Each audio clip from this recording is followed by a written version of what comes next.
Good afternoon friends.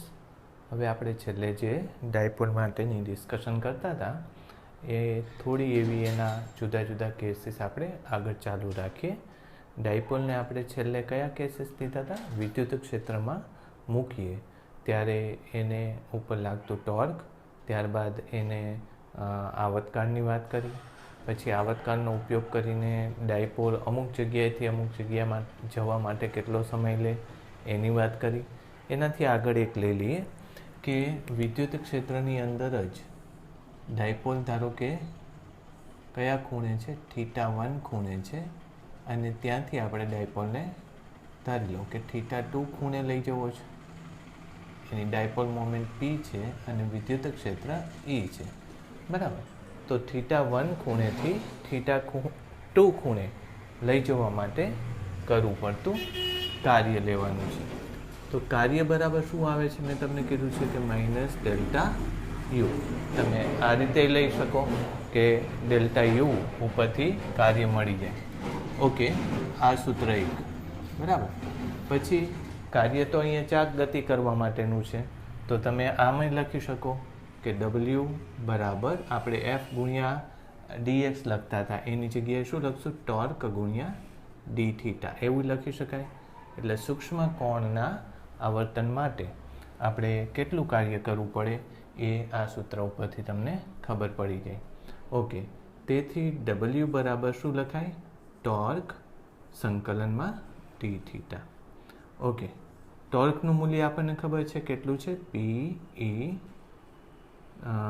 Cross હતો એટલે sin θ dθ. આવી રીતે લખી લેશું. પછી PE બહાર લઈ લો, કારણ કે વિદ્યુત ક્ષેત્ર અચળ છે, E પણ અચળ છે. sin θનું શું થાય? -cos θ થશે. અને કયા ખૂણેથી? θ1 ખૂણેથી θ2 કોણે લઈ જવો છે, એટલે PE પછી અહીં શું લખશો? cos θ1 - cos θ2.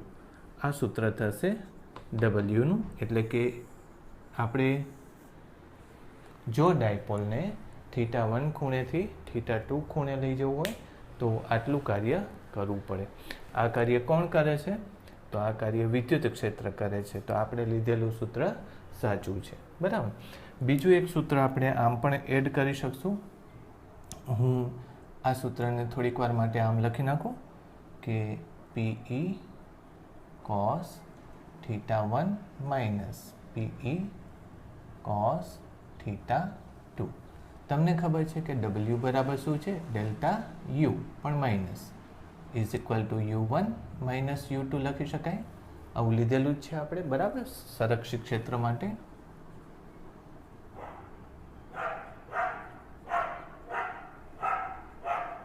ઓકે, તો એને આની સાથે સરખાવી દઈએ તો U1 - U2 બરાબર PE cos θ1 - PE cos θ2. આવું કંઈક સૂત્ર આપણે લખી શકાય, બરાબર. તો તેથી U બરાબર PE cos θ આવું લખી શકાય. U બરાબર PE cos θ. હવે તમને એમ થાય કે આપણે કોઈ પણ જગ્યાએ સ્થિતિ ઉર્જા કેટલી લખતા હોય છો, તો તમે જોજો કે સૂત્રની અંદર -P.E એવું સૂત્ર વાપરેલું હોય છે, બરાબર. એટલે વિદ્યુત ક્ષેત્રની અગેન્સ્ટમાં જો કાર્ય કરવા જઈએ તો -P.E એવું સૂત્ર વાપરે છે. એનું શું કારણ છે? કારણ કે તમને ખબર છે કે આમાં તમે કોના દ્વારા થતું કાર્ય લીધું છે? તો આમાં તમે કાર્ય કોના દ્વારા થતું લીધું છે? ક્ષેત્ર દ્વારા. PE એટલે ક્ષેત્ર દ્વારા થતું કાર્ય લીધું છે. ક્ષેત્ર દ્વારા થતું કાર્ય એ તમને ખબર છે કે જો તમે ઊંચા સ્થિતિમાનમાંથી નીચા સ્થિતિમાન તરફ જતા હોય તો ત્યારે સ્થિતિ ઉર્જા ઓછી થાય છે, તો ક્ષેત્રમાં ઉર્જા આવે છે. એટલે ક્ષેત્ર દ્વારા થતું કાર્ય કેવું આવે છે? ધન આવે છે. એની અગેન્સ્ટમાં ઋણ આવે છે, ને એની અગેન્સ્ટમાં કેવું આવે છે? ધન આવે છે. તો તમારા દ્વારા થતું કાર્ય આમાં શું મૂકી દેશો? તમે ઋણ મૂકી દેશો, રાઈટ. એટલે આ સ્થિતિ ઉર્જાનું એક આવું સૂત્ર થશે. બાકી સાચું સૂત્ર આ ટાઈપનું લખી શકાય. એટલે કરવું પડતું કાર્ય આ સૂત્ર દ્વારા આપવામાં આવે છે, રાઈટ. ચલો, હવે એના આધારે આપણે થોડાક દાખલા પણ તૈયાર કરવાના છે. ઓકે, હવે આ હું ફરીથી સૂત્ર સેજ ચેન્જ કરી નાખીશ. શું કામ? કે આ કાર્ય કોના દ્વારા કરેલું છે? તો કે આ કાર્ય ક્ષેત્ર દ્વારા થતું કાર્ય છે. ક્ષેત્ર દ્વારા થતું કાર્ય છે, બરાબર. તો પછી બાહ્ય બળ દ્વારા થતું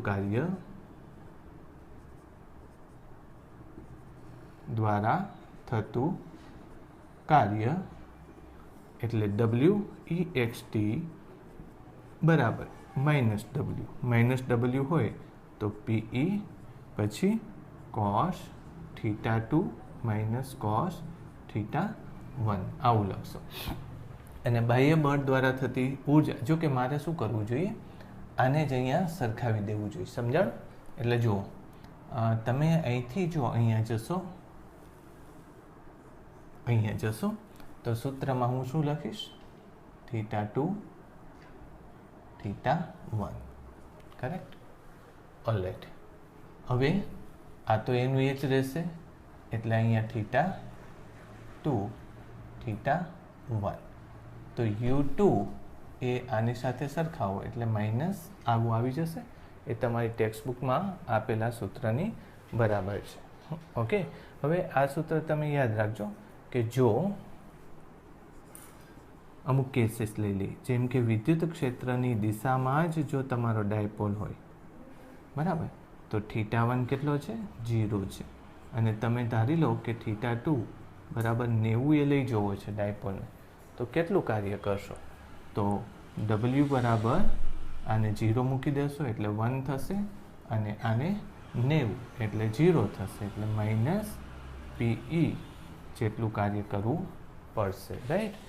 ઓકે, એ જ રીતે એટલે કે અહીંથી તમારે અહીં લઈ જવા માટે કરવું પડતું કાર્ય કેટલું છે? -PE જેટલું છે. એ જ રીતે તમે ધારો કે 180 ઉપર લઈ જવા માગો છો, θ1 0, θ2 180, તો અહીંયા θ2 લખો તો 180 એટલે -1, અને આ 0 એટલે 1, એટલે -2PE જેટલું કાર્ય તમારે કરવું પડશે. એક્સટર્નલ ફોર્સ દ્વારા થતું કાર્ય આટલું થશે. તમે ચેક કરજો એકવાર, બરાબર. ઓકે, હવે એક એના આધારે આપણે ક્વેશ્ચન બનાવીએ. ઓકે, જુઓ જોઈ.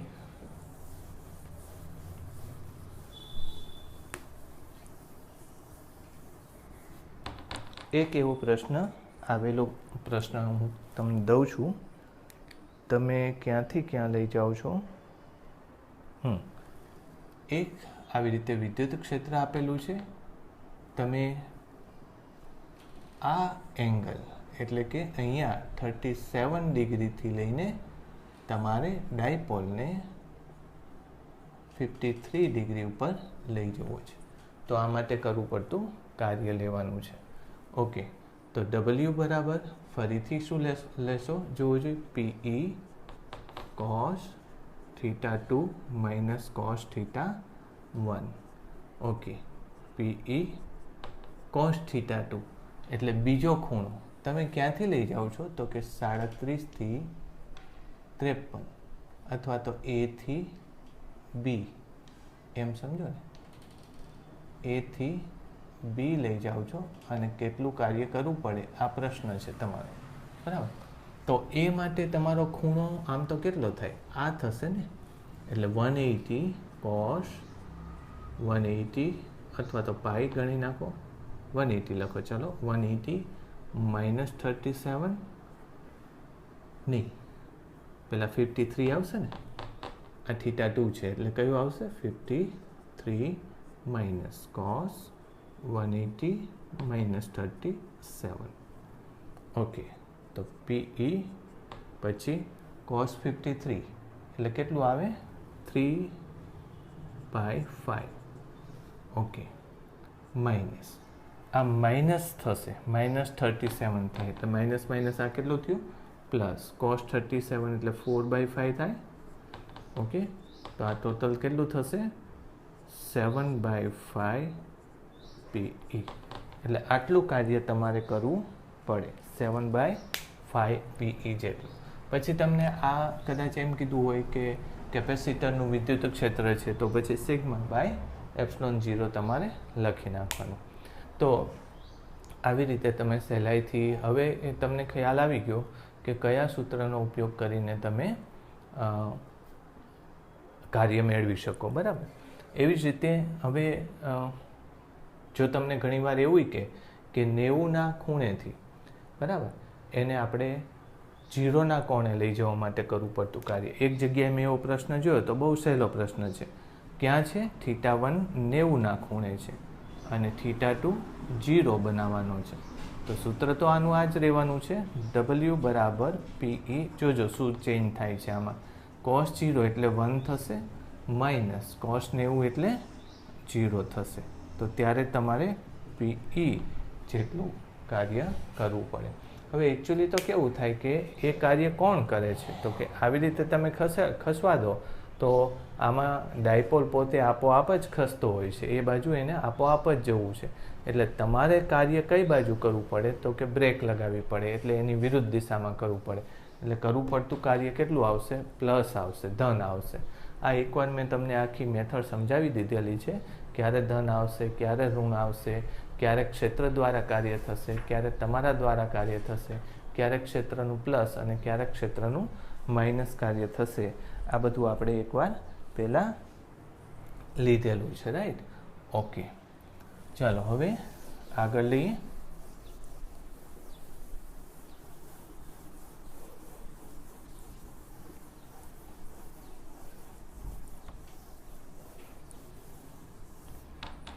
જોવો જોઈએ અમુક પ્રશ્ન. હવે આ ટાઈપના પ્રશ્ન છે કે જ્યારે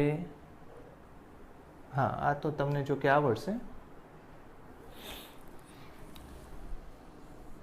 વિદ્યુત ક્ષેત્ર આ દિશામાં છે, P આ દિશામાં છે, 53 ડિગ્રીનો કોણ છે. બરાબર. વિદ્યુત ક્ષેત્ર સમાન વિદ્યુત ક્ષેત્ર છે. આમાં તમને એમ કે છે 53 ડિગ્રીથી જ્યારે ક્ષેત્રને સમાંતર થઈ જાય ત્યારનું કાર્ય તો તમે મેળવી શકશો. પ્રશ્ન એ નથી. હું તમને હોમવર્કમાં આપી દઉં અહીંયા કે જ્યારે 53 થી 0 થાય ત્યારનું કરવું પડતું કાર્ય કેટલું એ તમે શોધી કાઢજો. બરાબર. પણ એમ કે છે કે જ્યારે સાચો પ્રશ્ન આ છે, જ્યારે θ = 0 ડિગ્રી ત્યારે ઓમેગા કેટલો થાય. બરાબર. ઓમેગા એટલે કોણીય વેગ કેટલો થાય એ લેવાનું છે. તો આમાં હવે ઉર્જાની વાત કરવી પડશે. લોલકમાં જે રીતે લો છો ને એ જ રીતે ઉર્જાની વાત કરવી પડશે. તો અહીંની ઉર્જા કેટલી છે એની? બરાબર. તો ત્યાંની ટોટલ ઉર્જા લેશો. આમ તો મેં તમને કીધું હતું કે W બરાબર માઇનસ ડેલ્ટા U અને W બરાબર ડેલ્ટા K નો ઉપયોગ કરવાનો. આવું વારંવાર હું તમને કહું છું. એટલે એનો અર્થ શું થાય છે કે ડેલ્ટા K બરાબર માઇનસ ડેલ્ટા U ગોઠવવાનું. ચાલો, ડેલ્ટા K એટલે K2. એટલે આ જગ્યાની ગતિ ઉર્જા કેટલી? K2 માઇનસ K1 ને. એટલે એ જગ્યાની ગતિ ઉર્જા કેટલી? તો કે 1/2 I ઓમેગા સ્ક્વેર.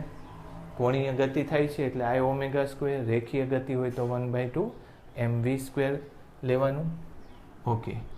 માઇનસ પ્રારંભિક કંઈ ગતિ ઉર્જા નથી એટલે 0.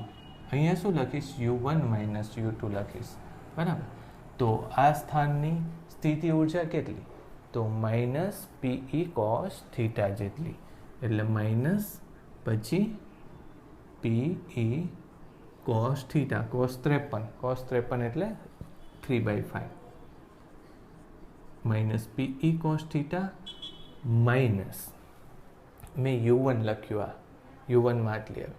U2 માં સ્થિતિ ઉર્જા કેટલી? તો U2 માં તો ખૂણો કેટલો થાય છે? જુઓ,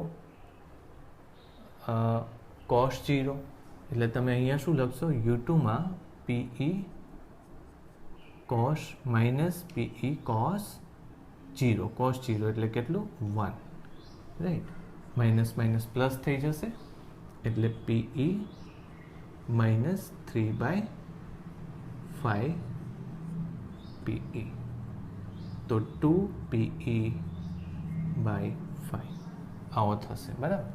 ઓકે, આઈની કિંમત મેં તમને કીધી હતી, આનું દળ કેટલું ગણો એમ, આ ટોટલ લંબાઈ કેટલી ગણો એલ.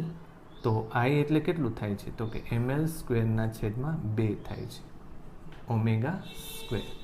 ઓકે, તો ટોટલ જો હું લખું ઓમેગા બરાબર, પહેલાં તો 4 જતું રહેશે ત્યાં એટલે 8 થશે, 8 PE પછી ભાગ્યા 5 ml સ્ક્વેર અને એનો શું થઈ જશે root 8 PE by 5 ml square.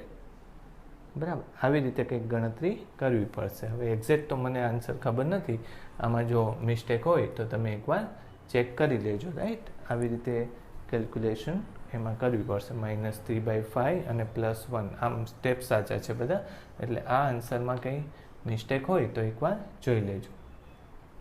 ml square એટલે ml²/2 ડાયપોલની જડત્વની ચાક માત્રા, ઓમેગા એટલે એનો કોણીય વેગ. કઈ જગ્યાનો કોણીય વેગ આવશે? અંતિમ સ્થાનનો કોણીય વેગ આવશે. હવે આમાં તમને ગમે તે જગ્યાએ કોણીય વેગ પૂછી શકે, જેમ કે 53 ડિગ્રી છે તો પછી અહીંયા 37 ડિગ્રી પાસે પહોંચે ત્યારે એનો કોણીય વેગ કેટલો થઈ શકે, બરાબર. તો તમારે આ સ્થાનમાં K2, બરાબર, તો K2 પાસે અહીંયા શું લખી શકશો 1/2 I ઓમેગા સ્ક્વેર અને અહીંયા પાછું 0 જ આવશે, બરાબર. ઓલરાઈટ, પછી કયા સ્થાનની તો કે U1 એટલે 53, એની સ્થિતિ ઊર્જા લખો તો કેટલું થશે PE cos 35 થશે, બરાબર.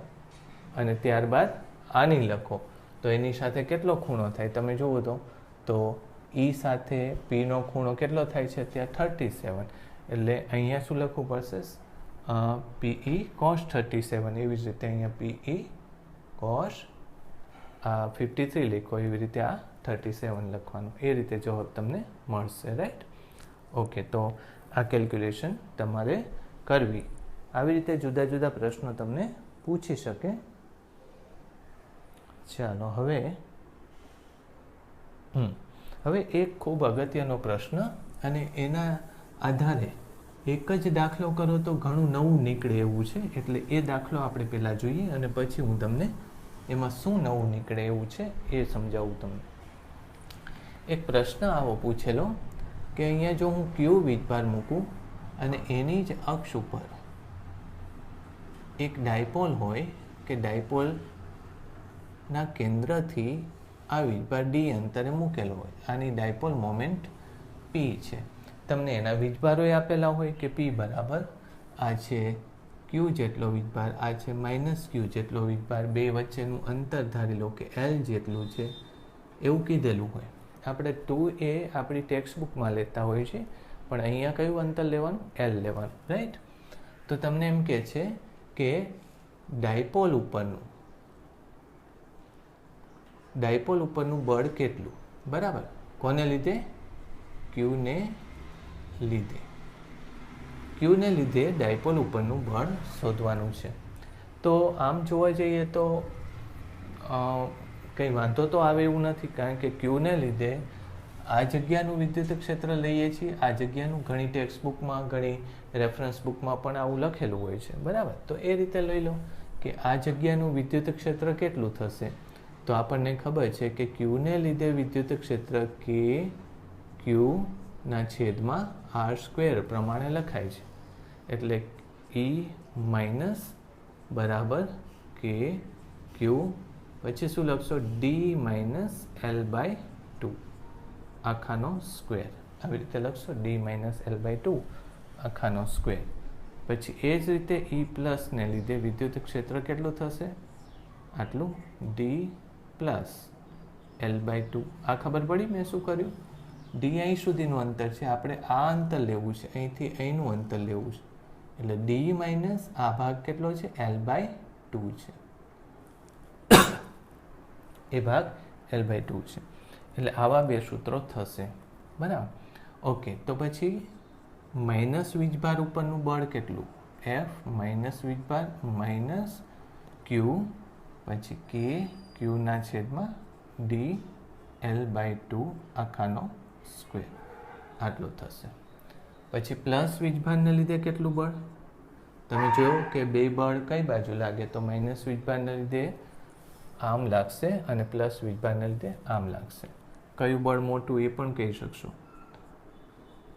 પ્લસ ક્યુ કે ક્યુ ના છેદમાં ડી પ્લસ L/2 આખાનો સ્ક્વેર. આવું થશે. તો ચોખ્ખું બળ કેટલું થશે? નેટ ફોર્સ F બરાબર કયું બળ મોટું છે? આ બળ મોટું છે. એટલે તમે આને પહેલાં લખીએ અને આને પછી લખીએ, રાઈટ? તો એમાંથી સામાન્ય શું નીકળશે? બરાબર. આમ તો જોવા જઈએ તો થાય શું? તમે ચેક કરો તો F માઇનસ F પ્લસ. જો આમ લખવું હોય તો મારે આનું મૂલ્ય લખવાનું અને આનું મૂલ્ય લખવાનું, બેને બાદ કરવાના, બરાબર? જો આ માઇનસ સાથે જ લખવું હોય તો મારે અહીંયા પ્લસ લખવાનું, રાઈટ? તો પછી આમ જોવા જઈએ તો આમાં જો માઇનસ સાથે જ મારે લખવું હોય તો અહીંયા હું પ્લસ લખી નાખીશ, બરાબર? આમાંથી શું બહાર નીકળી જાય છે? તો કે કે કેપિટલ ક્યુ સ્મોલ ક્યુ, પછી અંદર ડી માઇનસ L/2 આખાનો સ્ક્વેર, પછી માઇનસ 1/d પ્લસ L/2 આખાનો સ્ક્વેર. આવું થશે, રાઈટ? ચાલો, કે ક્યુ ક્યુ, પછી આમાં તમે જોશો ને તો શું આવશે? d² plus 2dL/2 plus L/L²/4. અને આમાં એવું જ આવશે d² માઇનસ 2dL/2 L²/4. પણ આમાં પહેલું અને છેલ્લું પદ આ માઇનસ નિશાનીને લીધે માઇનસ થઈ જશે. એ આના પહેલાં અને છેલ્લા પદમાંથી નીકળી જશે. એટલે વધશે શું? જુઓ, આના 2dL/2 એટલે 2 તો નીકળી ગયા એટલે dl, અને આમાંય શું વધશે? dl. આ dl પ્લસ છે, આ માઇનસ માઇનસ પ્લસ, એટલે 2 એકનું dl, બીજાનું dl, એટલે 2dl થઈ જશે. પછી આને જો હું લખું તો એક પ્લસ છે, બીજું માઇનસ છે, એટલે d² માઇનસ L²/4 આખાનો સ્ક્વેર. આવું થશે. હવે Q ગુણ્યા L એ તો P છે, એટલે અહીંયા શું લખશો? કે ક્યુ, પછી 2kq લખી નાખો, પછી T એમ આવશે, પછી P આવશે, D, અને નીચે શું લખીશ? જો d² માઇનસ L²/4 આખાનો સ્ક્વેર. આ એક કામ થયું, બરાબર? હવે અહીંયા એક શરત લખી લઈએ. જો d ની કિંમત L કરતાં ઘણી મોટી હોય તો આ L²/4 કરતાં d² ઘણું મોટું થશે. એટલે જવાબ શું આવશે? F બરાબર 2kqp, પછી d ના છેદમાં d ની 4 ઘાત, એને હું d ની 3 ઘાત કરું. આ જવાબ, રાઈટ? આવો જવાબ આવે. એટલે આમ તો કેલ્ક્યુલેશન થોડીક કેવી છે? લાંબી છે. જવાબ તમે આવી રીતે મેળવી શકો, એમાં કોઈ મુશ્કેલી નથી, બરાબર? પણ એની કરતાં આપણે થોડીક અલગ રીતે એ જ વસ્તુની વાત કરીએ. કેવી રીતે થશે જોઈએ?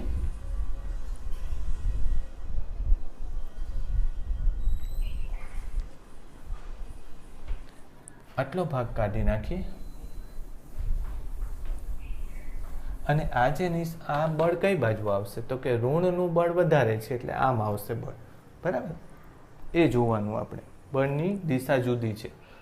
મેં એમાં અદિશ લીધું અને બળની દિશા મારી જાતે નક્કી કરવાની, એટલે અહીંયા માઇનસ નિશાની આવશે. ઓકે, હવે હું શું કરું? ડાયપોલને લીધે એના અક્ષ ઉપર વિદ્યુત ક્ષેત્ર મને ખબર છે. કેટલું છે? 2kp ના છેદમાં r3 એવું સૂત્ર લઈએ છીએ, બરાબર? તો આરની જગ્યાએ ડાયપોલના કેન્દ્રથી અક્ષ સુધીની અંતર, એટલે અહીંયા શું લખી નાખશું? dq. આવું થશે. અને કઈ દિશામાં વિદ્યુત ક્ષેત્ર થવાનું છે? તો કે ડાયપોલની જે દિશા છે એ જ દિશામાં વિદ્યુત ક્ષેત્ર થવાનું છે. તો હવે જો હું વિચારું કે Q વીજભાર ઉપર લાગતું બળ કેટલું થશે? F બરાબર Q ગુણ્યા E. તો આ કેપિટલ Q, પછી એને ગુણ્યા ઈ કરીએ એટલે 2kq/dq આવું થશે. એટલે ડાયપોલને લીધે વિદ્યુત ક્ષેત્ર કઈ બાજુ હશે? અહીંયા આ બાજુ હશે. તો આ ક્યુ વીજભાર ઉપર કઈ બાજુ બળ લાગતું હશે? આ બાજુ બળ લાગતું હશે. તો ડાયપોલ ક્યુ વીજભાર ઉપર જે દિશામાં બળ લગાડે છે એનાથી વિરુદ્ધ દિશામાં ક્યુ વીજભાર ડાયપોલ ઉપર લગાડે. બરાબર. એટલે અહીંયા જો હું ફરીથી લખું, આપણે શું કર્યું? KP છે અને અહીંયા Q છે, રાઈટ. એટલે પહેલાં એકવાર આ લખી નાખું, QP DQ. બરાબર. આ બળ કોની ઉપર લગાડે છે? ડાયપોલ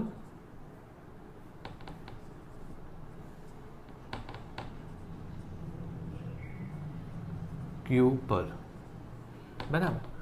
તેથી Q ને લીધે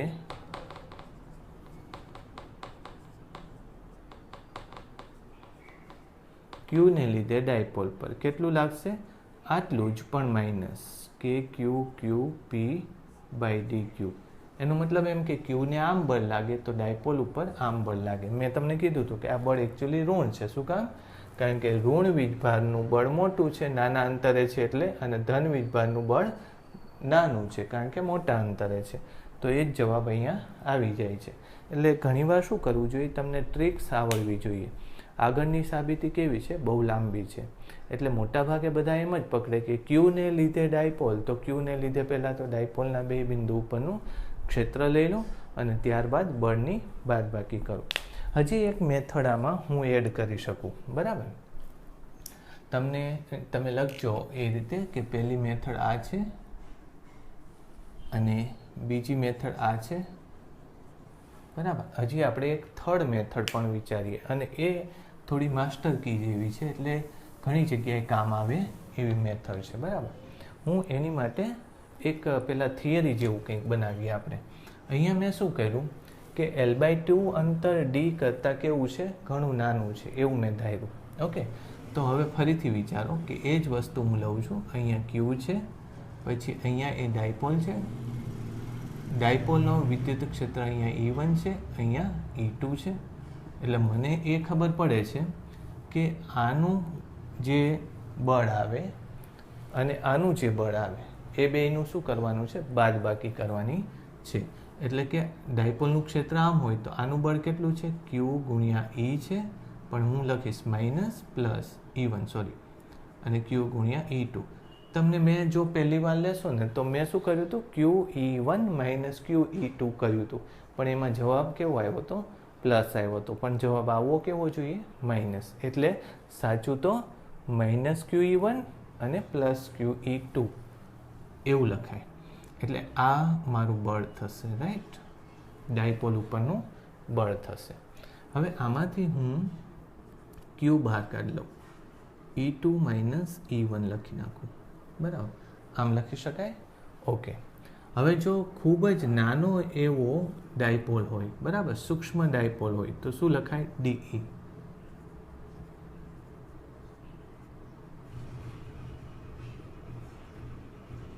અથવા તો L ની કિંમત D કરતાં ઘણી નાની હોય તો આવું લખાય. ઓકે. હવે અહીંયા હું પાછો શું લખીશ? Q પછી DE બાય થોડીક વાર માટે DR લખી નાખું, પણ DR હતું નહીં એટલે મેં અહીંયા લીધું. DR એટલે કેટલું અંતર? તો કે આ L જેટલું. DR એટલે કેટલું અંતર લઈ લીધું? L જેટલું. કારણ કે L કેવો છે? અત્યંત નાનો લીધો તો એના અંતરને શું કહી શકાય? DR કહી શકાય.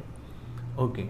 તો પછી Q DR અહીં મૂકી દઉં, DR પછી DE બાય DR આવું થાય. હવે જો ફરીથી આને તમે L લખો તો આ શું થઈ ગયું? Q ગુણ્યા L DE DR આવું થશે. તો આ શું થઈ ગયું? P DE by DR. તો આ તમને બળ મળી ગયું. જો એટલે હવે શું થયું? તમે વિચારો કે તમને ડાયપોલ ઉપર વિદ્યુત ક્ષેત્રની ખબર હોય તો એનું ખાલી અંતરની સાપેક્ષે વિકલન કરી નાખો અને એને ગુણ્યા ડાયપોલ મોમેન્ટ કરી નાખો તો જવાબ આવી જશે. અંતરની સાપેક્ષે વિકલન કરી અને ડાયપોલ મોમેન્ટ ગુણી દો. બરાબર. ચાલો એ ચેક કરી જોઈએ આપણે ફરીથી થાય છે કે નહીં. બરાબર. તમને ખબર છે કે ક્યુથી ડાયપોલ સુધીનું આટલું વિદ્યુત ક્ષેત્ર છે. એટલે વિદ્યુત ક્ષેત્ર કેટલું આવે છે? 2k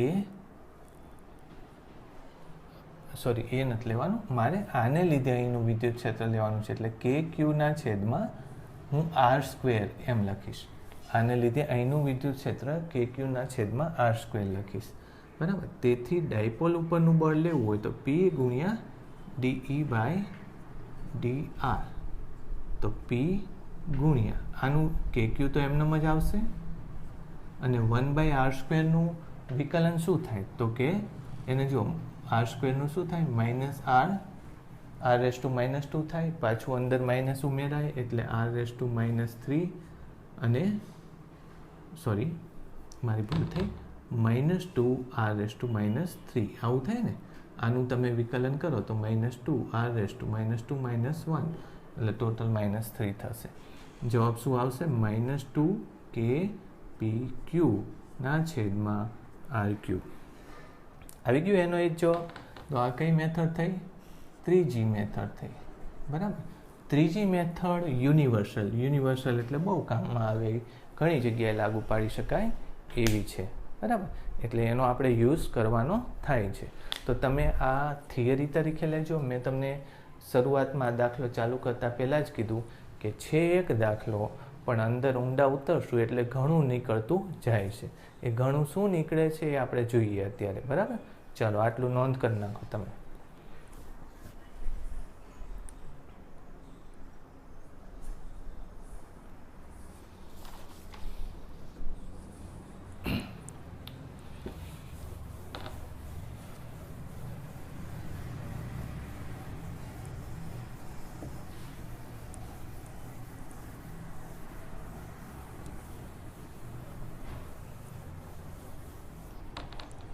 હવે મેં તમને કીધું ને એનો આપણે યુઝ કરશું કે આ સૂત્ર તમને કેવી રીતે બહુ કામ આવે છે એની વાત કરીએ. ચાલો આવો પ્રશ્ન તમને કર્યો હોય કે એક તમારી પાસે બહુ અનંત લંબાઈનો એક સુરેખ તાર છે, એ r અંતર એક ડાયપોલ છે. તો તારની ઘનતા લેમ્બડા છે, લેમ્બડા કુલમ પ્રતિ મીટર અને ઘનતા છે. તો ડાયપોલ ઉપરનું બળ કેટલું આવું પૂછ્યું હોય. બરાબર. તો તમને ખબર છે કે જ્યારે આવો કેસ આપ્યો હોય ત્યારે એનું વિદ્યુત ક્ષેત્ર કેટલું થાય? 2k λ/r. અનંત લંબાઈના સમાન રીતે વિદ્યુત ભારિત તારથી r જેટલા લંબ અંતરે વિદ્યુત ક્ષેત્ર આવું આવે. તો ડાયપોલની જો ડાયપોલ મોમેન્ટ p હોય તો એનું બળ સીધું લખી લેવાય ને કે p પછી આનું શું કરવાનું? વિકલન કરવાનું. એટલે પહેલાં તો હું આમ લખી નાખું dE/dr પછી p. ચાલો એમાં બહાર શું નીકળશે? 2k λ અને પછી 1/r નું શું થાય? -1/r². એટલે આ જવાબ કેટલો આવશે? -2kp λ/r². ડાયપોલ ઉપર આટલું બળ લાગશે. સમજ પડી? તો જો હવે કેટલું ઇઝી થઈ ગયું. તમે નહીં તો શું કરે? આની માટે શું કરે? તો કે આની માટે આ બિંદુનું અંતર શું લખે? 2k λ પછી r નો લખે. r ની જગ્યાએ શું લખે? r-l/2 લખે. પછી આનું બળ લેવા માટે r+λ/2 લખે. મેં ગઈ વખતે જે કર્યું એવો જ લાંબો હિસાબ કરવા તમે જાત પણ મુશ્કેલી થાત ને. એ કરતાં આ તમને સહેલાઈથી જવાબ આવી જાય. બરાબર. હવે જો આવું જ હોય તો પછી એવા કેટલાય પ્રશ્નો તમે બનાવી શકો છો. જેમ કે આવું.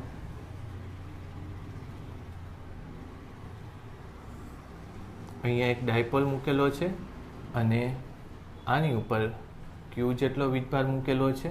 એમ કે છે કે આની ઉપર લાગતું બળ શોધો. બરાબર.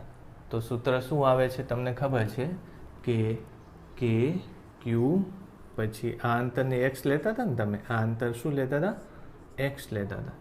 કે ક્યુ એક્સ ના છેદમાં r² + x² raised to 1/r². 2 આ વિદ્યુત ક્ષેત્ર થતું તમારું કે ક્યુ એક્સ, રાઈટ. મારી ભૂલ થઈ, 3/2 હતું, ચેક કરજો. હા, 3/2 હતું, રાઈટ. ઓકે, તો આનું શું કરવું પડે? વિકલન કરવું પડે. થોડુંક વિકલન કદાચ મોટું થાય. ડીઈ બાય ડી આર, આરની લઈએ, અત્યારે એક્સ છે ને, અંતર એક્સ છે, એટલે હું શું લખીશ? D x. ચલો, કે ક્યુ તો એમનેમ આવશે, એક્સ એમનેમ રાખી દો, બરાબર. પછી 1 / આનું વિકલન શું થાય? એટલે આને શું લખશો? r² + x² -3/2 તમે લખશો. આનું વિકલન કરવાનું રહેશે, તો કેટલું થાય? -3/2 r² + x² -3/2. એમાંય -3/2 કરી નાખવાનો, એટલે -5/2. કરેક્ટ. પાછું અંદર એક્સનું વિકલન કરવાનું, ઇન્ટુ 2x. ચલો, આ પહેલું સ્ટેપ આવ્યું, બરાબર. પ્લસ બીજું સ્ટેપ શું આવશે? કે ક્યુ એનું એ, પણ હવે એક્સનું કરવાનું બાકી, r² + x² 3/2, અને એક્સનું શું થાય? 1. આટલું થાય. હવે આની અંદર ક્યુ ગુણી નાખો, એટલે બળ આવી ગયું સીધું. બળ બરાબર, ચલો, ક્યુ બેમાં ગુણાઈ જશે, સ્મોલ ક્યુ. તો આમાંથી સામાન્ય શું નીકળે છે? જો કે ક્યુ સામાન્ય નીકળશે. કે ક્યુ અને સ્મોલ ક્યુ બળમાં નહીં, ક્યુ નહીં, સોરી, પી ગુણાય ને. આપણે શું લખતા હતા? પી ગુણાય છે, રાઈટ. તો કે ક્યુ પી, અંદર શું વધે છે? ચેક કરો તો. ચાલો, જો અંદર વધે છે -3/2. પછી અહીંયા હું લખું 2x², આ x ને આ x, અને નીચે થશે r² + x² +5/2 લખી નાખો, રાઈટ. ઓકે, અને અહીંયા શું થાય? +1/r² + x² 3/2 આવું થશે. ચાલો, આ નીકળી જશે. હવે થોડુંક સાદું રૂપ આપીને આનું સોલ્યુશન લઈ શકાય. સાદું રૂપ કેવી રીતે આપશો તમે? કે ક્યુ પી, પછી અહીંયા x² છે, એટલે -3x². ચલો, આમાં કેટલું બાકી છે? બરાબર, આમાં તમે જોશો તો 2/2ની, એટલે કે r² + x² ક્યાં તમે ગુણો તો કામ થઈ જાય, બરાબર.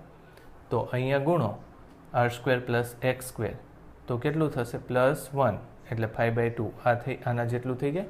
એટલે અહીંયા મારે r² + x² ગુણવું પડશે. r² + x² divided by r² + x² 5/2 આવું થશે. લ્યો, હવે તમે ચેક કરો તો આમાં શું થશે? r² - 2x² એવું કંઈક આવશે જવાબ. તો આ તમે જો પહેલી રીતે સામાન્ય રીતે કરવા જાઓ તો મુશ્કેલ પડે, રાઈટ. પણ આ રીતથી તમે સહેલાઈથી કરી શકો. એટલે આ એક વ્યવસ્થિત જોજો કેવી રીતે થાય છે. એ મેં તમને કીધું. હજી એક બે નાની નાની વસ્તુની વાત કરી દઈએ, જેમ કે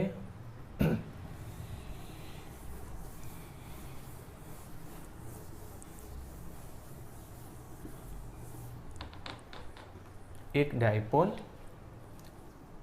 એની ડાયપોલ મોમેન્ટ P1 છે, એના જ અક્ષ ઉપર એક બીજો ડાયપોલ છે, એની ડાયપોલ મોમેન્ટ P2 છે. આ બે વચ્ચેનું અંતર આપણે કેટલું લેતા હતા? R લેતા હતા. આ લઈએ,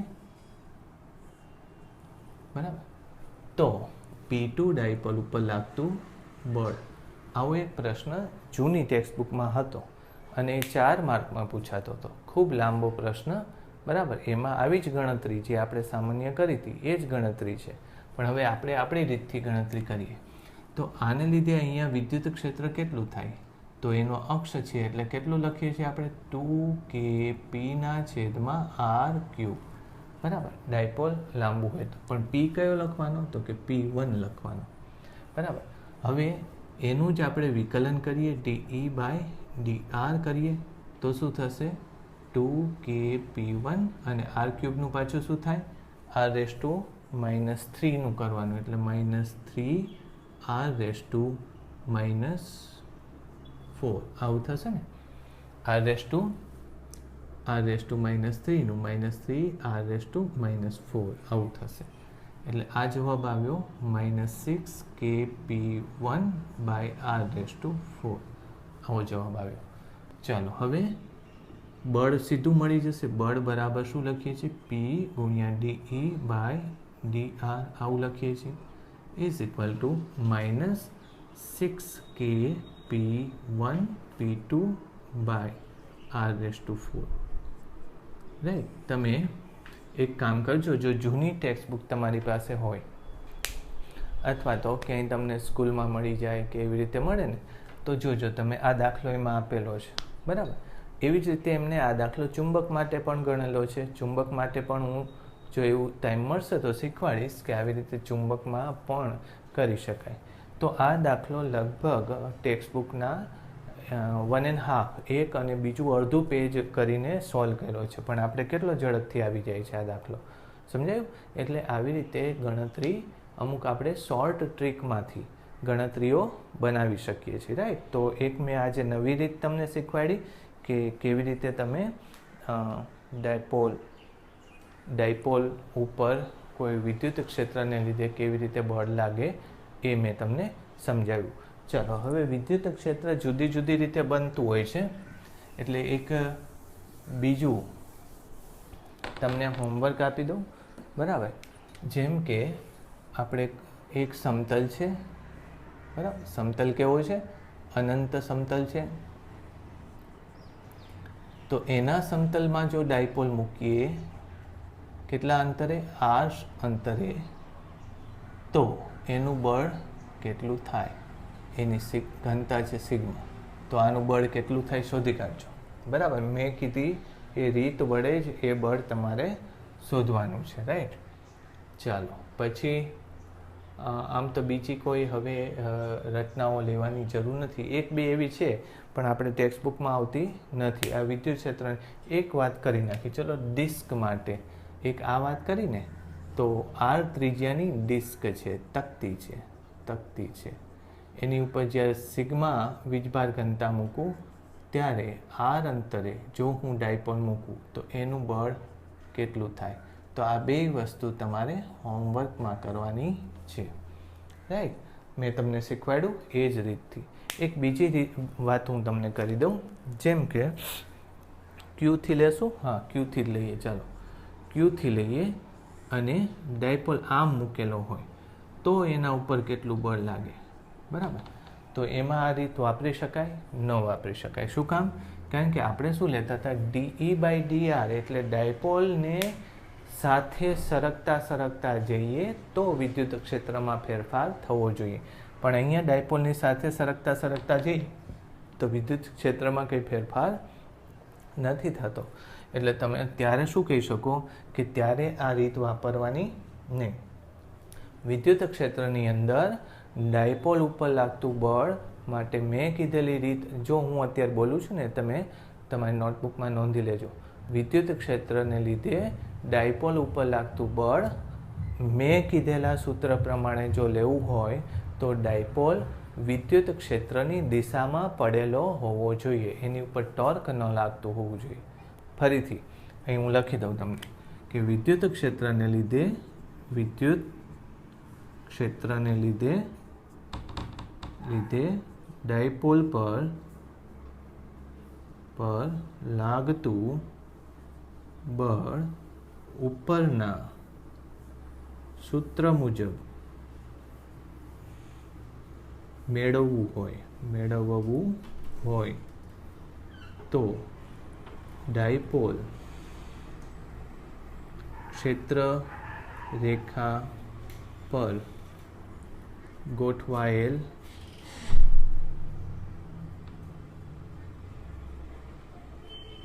ડાયપોલ ક્યાં ગોઠવાયેલો હોવો જોઈએ? ક્ષેત્ર રેખા પર. અહીંયા અત્યારે ક્ષેત્ર રેખા ક્યુની આમ જાય છે, ડાયપોલ આમ ગોઠવાયેલો છે.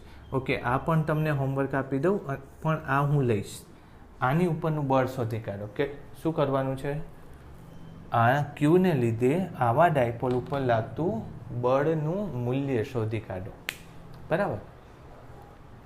તો આમ જોશો તો મારે કંઈ કહેવાની આમ તો જરૂર નથી આવતી.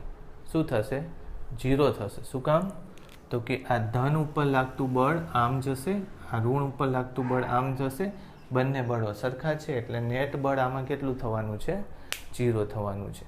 ટોર્ક, તો ટોર્કની તો તમને ખબર જ છે, બરાબર. કેવી રીતે? તો કે અત્યારે કેવું સમાન વિદ્યુત ક્ષેત્ર છે, તો સમાન વિદ્યુત ક્ષેત્ર ઉપર લાગતું, આ બે ઉપર અત્યારે સમાન વિદ્યુત ક્ષેત્ર, સમાન વિદ્યુત ક્ષેત્ર ઉપર લાગતું ટોર્ક કેટલું થાય? PE sin θ જેટલું થાય. પણ આમાં થોડીક મુશ્કેલી આવશે કે આગળ જતાં એ કેવું થઈ જવાનું છે? અસમાન વિદ્યુત ક્ષેત્ર થઈ જવાનું છે, રાઈટ. ઓકે, તો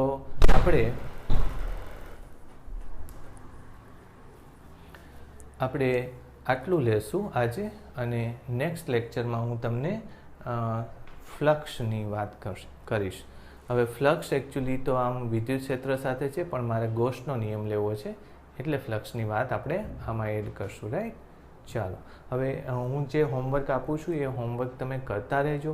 એવી કંઈ મુશ્કેલી આવે તો મને પૂછતા રહેજો, રાઈટ. ઓકે, ચાલો, થેન્ક યુ.